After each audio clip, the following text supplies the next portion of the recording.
Last October, on the trip to the Near East in Shechem, the famous Samaritan town, I put out some dough.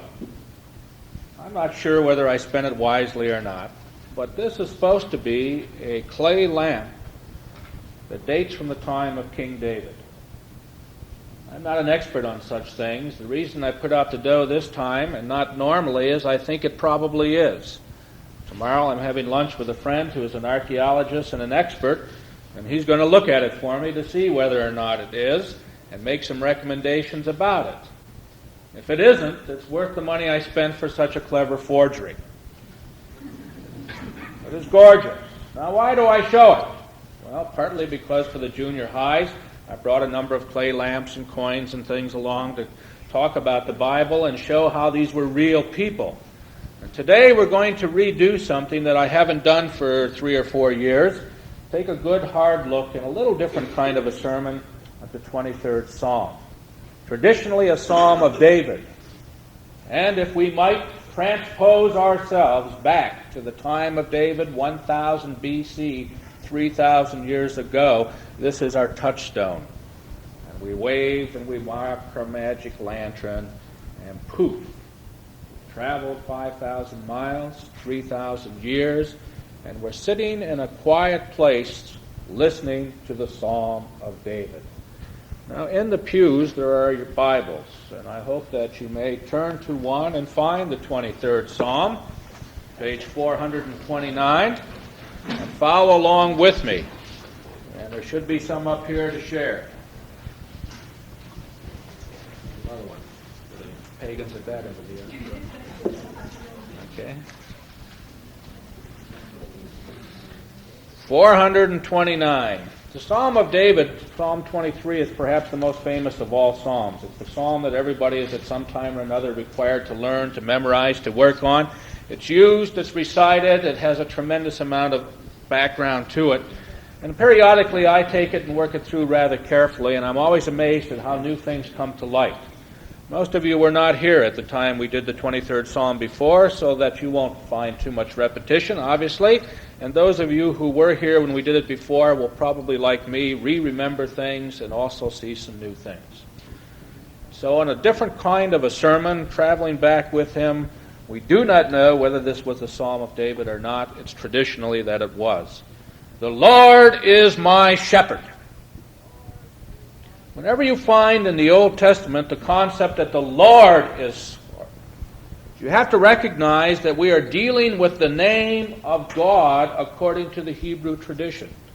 Many of the new translations of the Bible are more accurately saying Yahweh, W-A-H-W-E-H,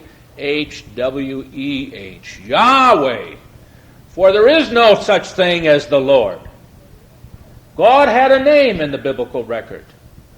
We don't have that. We have small g and capital G. Small g for all other gods and capital G for the one God we worship. The Hebrews probably had something similar to that in the name El. El means God, and a small e in English, but a capital E would be El, the name of God. There are many names for God in the Bible. Many of them are attributes of God. El Shaddai, El Konah, El, a whole host of things. God of righteousness, God of mercy, God of jealousy. A jealous God is He.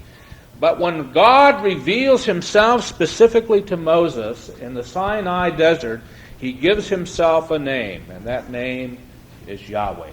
We don't know what it means. The normal translation is, I am that I am, or I who caused to be, or I am the one who exists. But the name is Yahweh. Talked about that before a number of times, and I won't dwell upon it, but we ought to recognize that Yahweh is the word there. It is a specific name of the God of Israel. If that's the case, where does the concept of Lord come in? Well, from about the 2nd century BC on, the Jews refused to pronounce the name of God. To pronounce the name of God in Jewish understanding meant that He was present. To pronounce the name of the evil one, and much of the myth and folklore of the world means that He's present. Don't say His name. That means He's here. You call Him there.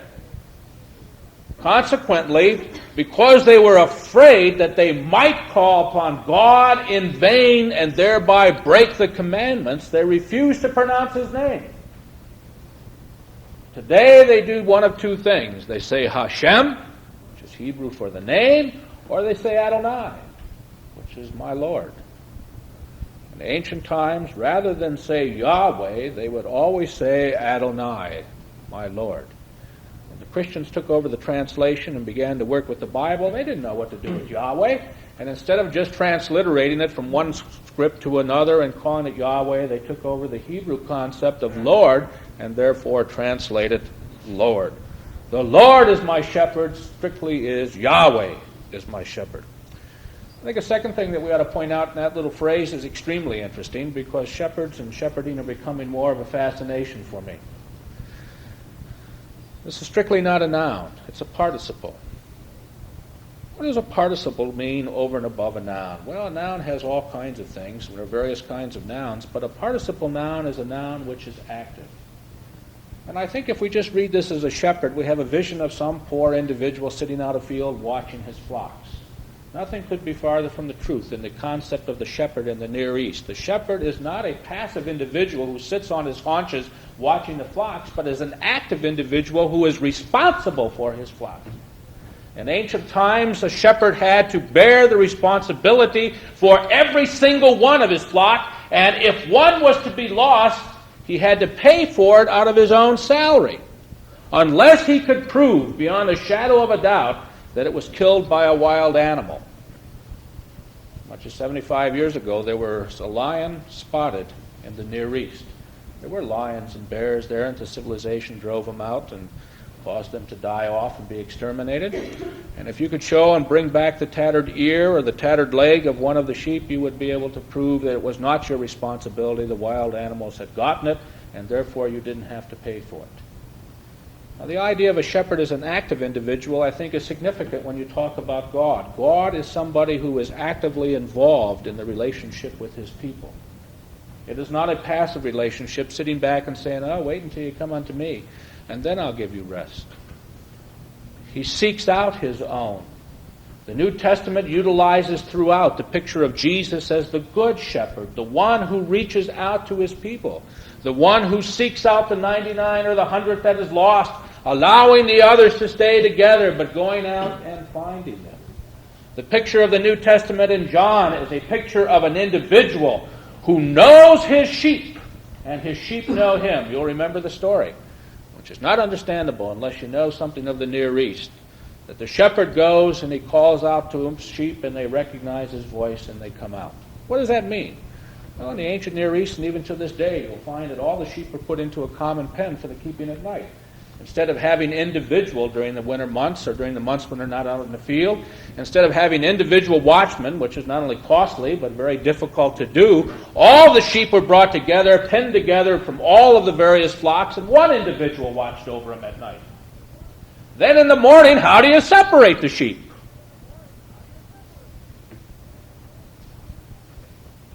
Sometimes wonder that when I see tour buses, 5 busloads of people going somewhere, how they separate the sheep and never get them moving on the right bus again. God help them, you know. 1,000 people Pat Boone traveled with. Can you imagine trying to herd 1,000 people around? I have trouble with 18. Like 18 or 20 is the maximum for me. Now, how do you do it? Well, the shepherd steps out and speaks. And the sheep recognize his voice and come to him. So the shepherds stand around at various points and just call out, and the sheep follow him. Now there's another beautiful example here. Not only is Yahweh my shepherd, one who is actively involved in my life and actively seeking, but he recognizes my call. And if I am true to understanding what he means in my life, I recognize him in my life. One of the most difficult things I think people face when they try to understand God in life is, how do you know what's the voice of God and what's the voice of my own conscience or lack of it? You ask yourself that question all the time if you're ever thinking about, what would God have me do? What is God and what is me? Because I can con myself into almost anything. Rationalize it and justify it. raising a son that can do the same thing. It's frightening to watch. He's so good at it, he's almost better than I am. He blew it yesterday. Took off with his friend.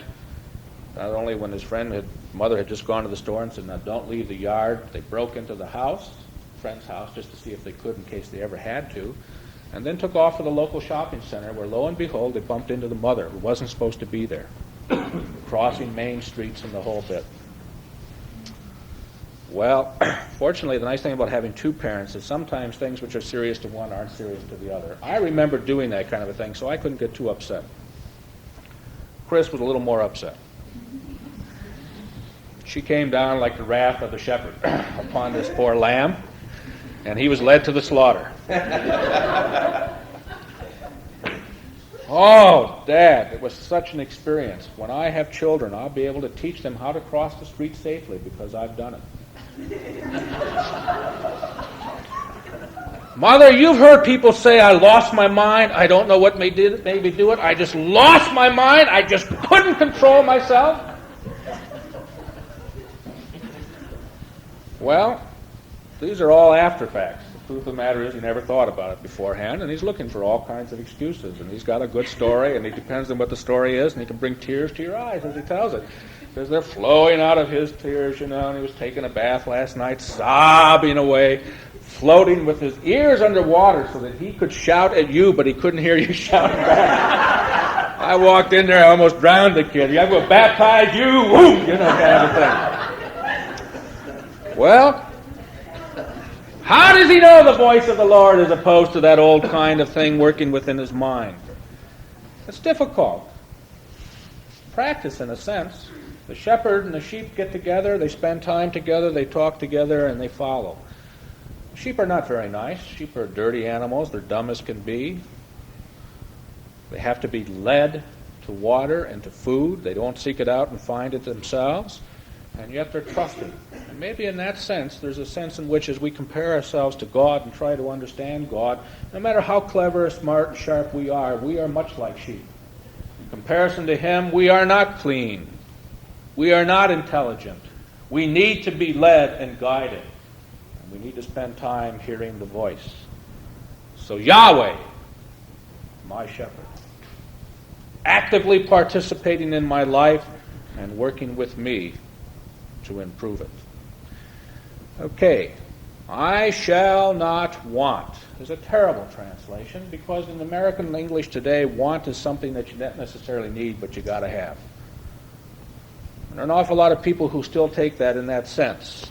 There are whole religious groups that say you won't want anything. Anything that you want is going to come your way. If you watch television, you'll see some of the groups. I was poor and I followed God and suddenly I became rich. Wealth came my way, power, I'm now driving X and X car, whatever the happy car of that particular group happens to be, and now money is pouring in. It's not what the biblical concept is, because the Bible constantly deals with not the outer desires, but the inner needs. I think a better translation at this point, and many New Testament or Old Testament scholars are moving towards it, and some are even translating that way at this point, is the Lord, or Yahweh my shepherd, I shall not lack. Now that's a tremendously different kind of a thing. There are a lot of things I want. I would like to have many, many hundreds of dollars to buy things like this. I'd like to have a room with all this stuff around and be able to take students and kids and you and everybody through and hand it to you and let you feel 3,000 years old. Or 3 hours as the case may be, but let's say 3,000 years old and hold it. I want things like that. I'd like to buy a widow's mite, the little coin from the time of Jesus that's now selling for about $80. The widow would have been wealthy if she had a few mites and could sell them in today's market. There are a lot of things I would want. But when you begin to look at it, there are very few things that I lack because the impact of this particular thing is that as Yahweh is my shepherd, I reestablish my priorities and reestablish my understanding of life so that my wants aren't the important thing, but where I am is important. And the significant thing about it is that I lack nothing, even though I may apparently seem to lack it. I have the ability under God, listening to His voice, to put it into a proper perspective. Now that's tough. That's the toughest and easiest thing to talk about and the toughest thing to do in all of life. To take what's happening in your life and to see it not as a lack, but as something with which you are growing and therefore a positive thrust.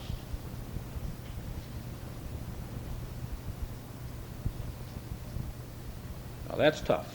When you learn to take the upheavals and the things that are breaking loose and all unraveling in your life and to put it in a sense, in touch with and godly and understanding and hearkening to God's voice, following the active shepherd, and can see it as a positive thrust, you understand this verse.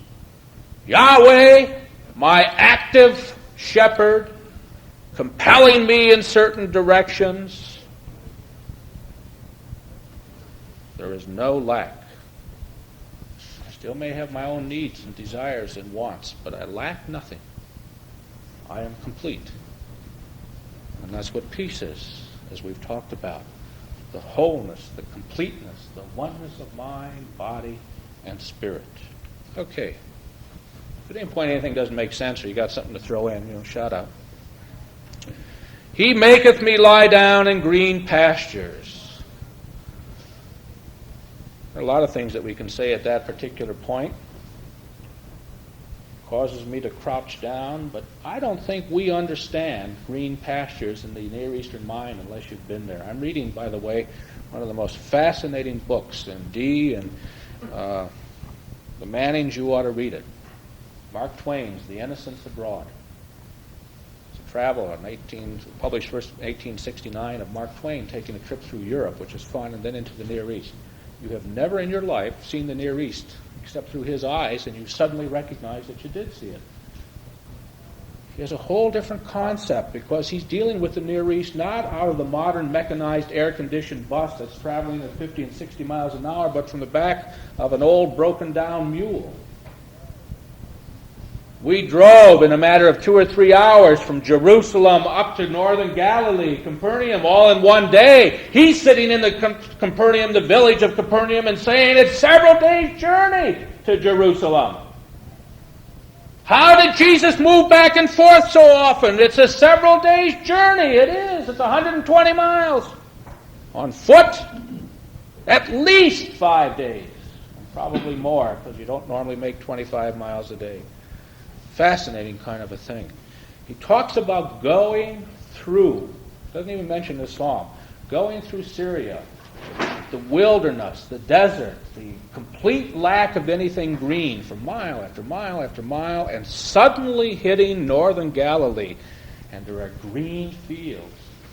He said, we kicked up the horses and ran just for the sheer joy of seeing it.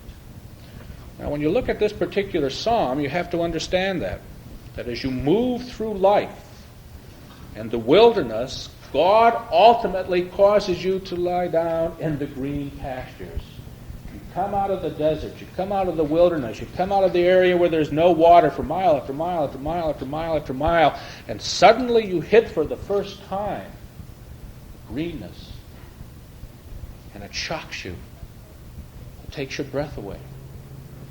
That kind of a thing, because as you look at your own life, regardless of what is happening in it, under God is the power to find and to live in the green pastures, lacking not in the desert around.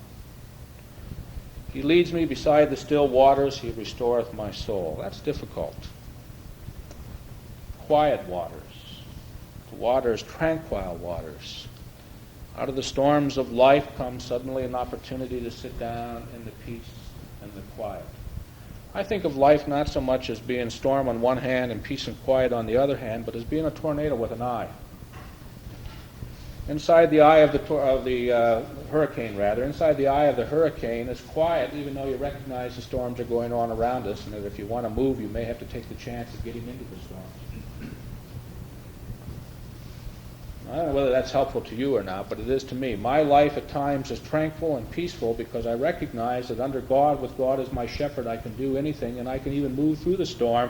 And I recognize the storm's going around, but first I start off with the inner peace, and then I can take the chance of breaking out and fighting with the storms. I can, in a sense, create tranquil waters. Now, the restoring of my soul is an interesting one. That's a terrible translation, but it depends on how you ultimately see this whole psalm. Do you see it as something affecting the here and now as we are talking about it, or as something in the future? Soul is not a Hebrew word. It's a Greek word. It's a word that comes into our language, and we get into problems with it even in the New Testament. What should it profit a man if he should gain the whole world and lose his what? Soul. Life. Being are three of the translations which grow out of the separate Gospels themselves, reflecting the difficulty of the Greek. Now the thing is that it's one word in the Hebrew, nephesh. The nephesh means, in a sense, the soul, the existence, life, the total being. What God is restoring to me is not some sort of a part of my existence that you can't see, i.e. my soul that's being restored in heaven somewhere, but my very existence, and see the picture. You come out of the desert. You are being led by the shepherd. You are finding the green pastures. You are by the still waters. Regardless of what's happening in the storms of your life, you are being returned to your very existence yourself. I see it as very much a here and now kind of an expression. Suddenly, regardless of where I've been, I no longer am going to laugh because I've established the correct priorities. I've reformed my life, which means repent in the biblical sense. I am acknowledging God, Yahweh, my shepherd, and I'm finding the tranquil waters, and myself is being restored to me. I'm becoming a whole person again. I am finding peace. Peace which comes only from a total recognition of the oneness with God and oneness within.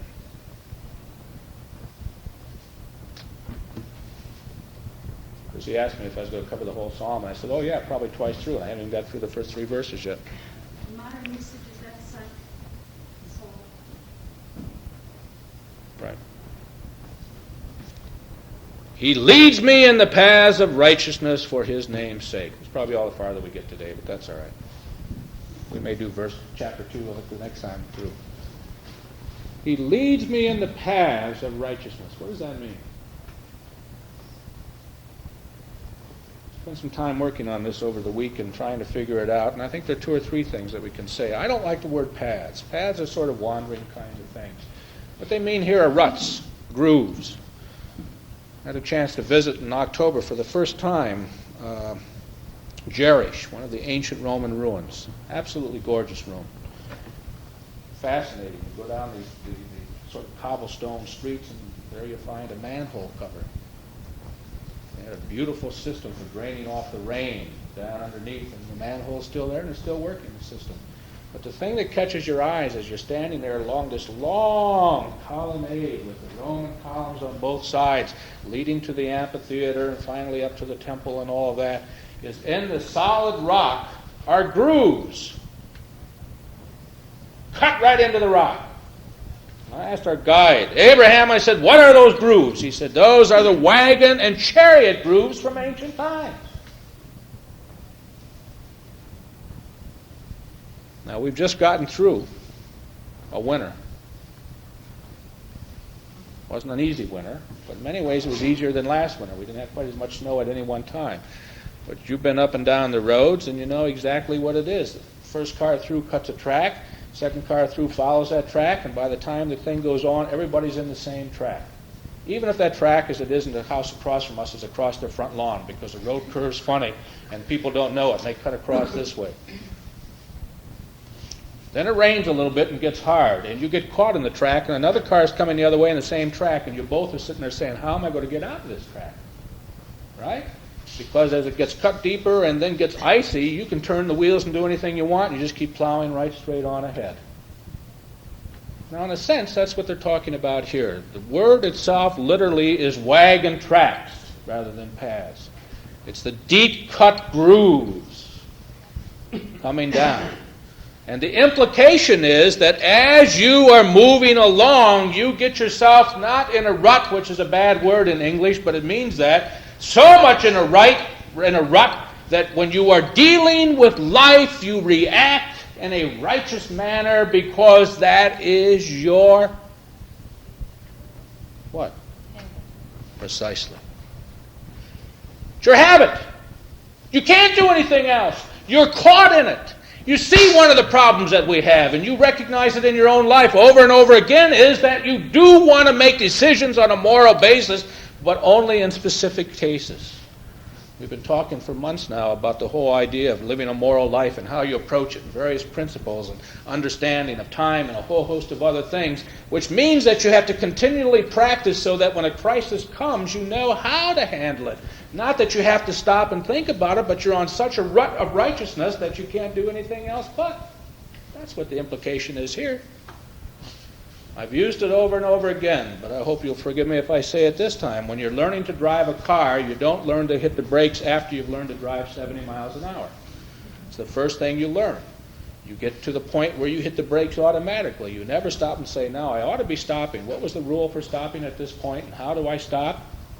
Because when a crisis situation comes, you hit the brakes without thinking. It's part of the automatic response that you build into your existence. The moral life is no different. It takes that kind of automatic response. It takes that kind of practice. It takes that kind of understanding over and over and over again so that when the moral crunch hits you, you're not sitting there saying, oh, what am I supposed to do? You automatically are caught in the groove of it. The bowler likes a good groove. The whole difference between a good bowler in championship flight and a good bowler who isn't championship but has an occasional good game is that the good bowler hits the groove all the time. He's gotten to the point that he's almost mechanical with that throw.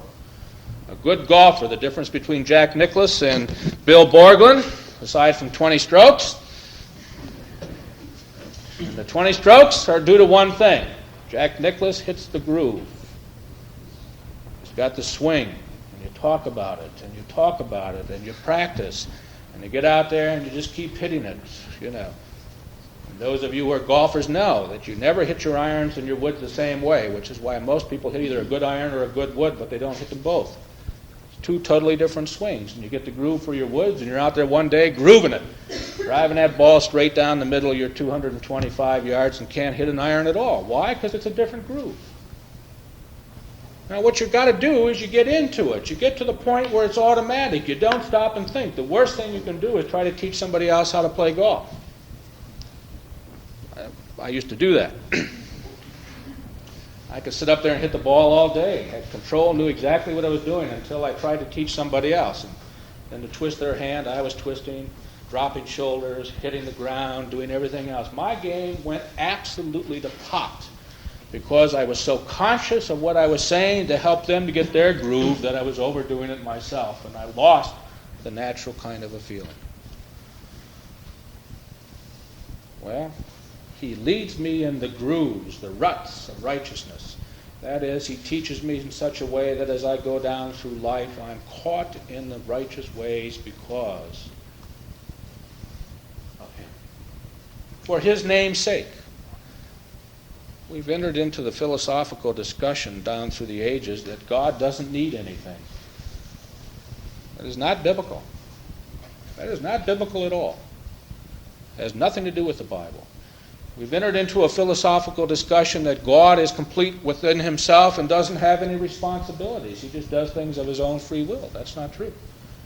The biblical record is over and over and over again that God has an ongoing relationship with man and responsibilities for that relationship with man and obligations on because of that relationship with man. And He does things because He must do them. It's not optional.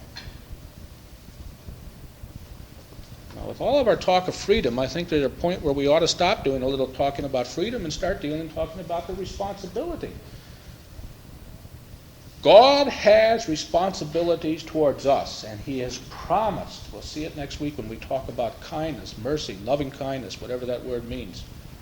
He has promised us that if we do certain things, He will do them.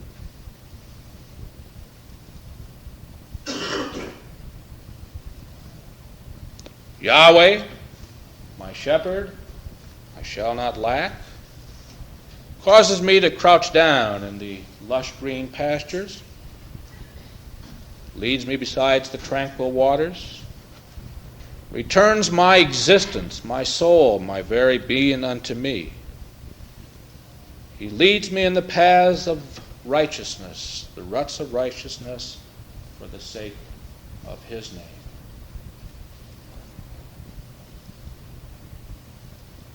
Well, next week we pick up, even though I walk through the valley of the shadow of death, I fear no evil, for thou art with me, thy rod and thy staff, they comfort me. Thou preparest a table before me in the presence of my enemies. Thou anointest my head with oil, my cup overflows. What does that mean? Why?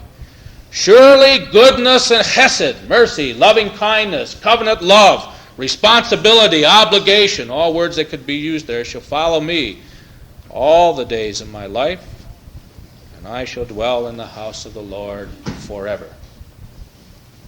Perhaps during the course of the week you may take a chance to meditate upon the psalm. And we'll pick up with verse 4 as we continue with the Psalm of David from 1000 BC. Yahweh, my shepherd. May you live a righteous life, not because it's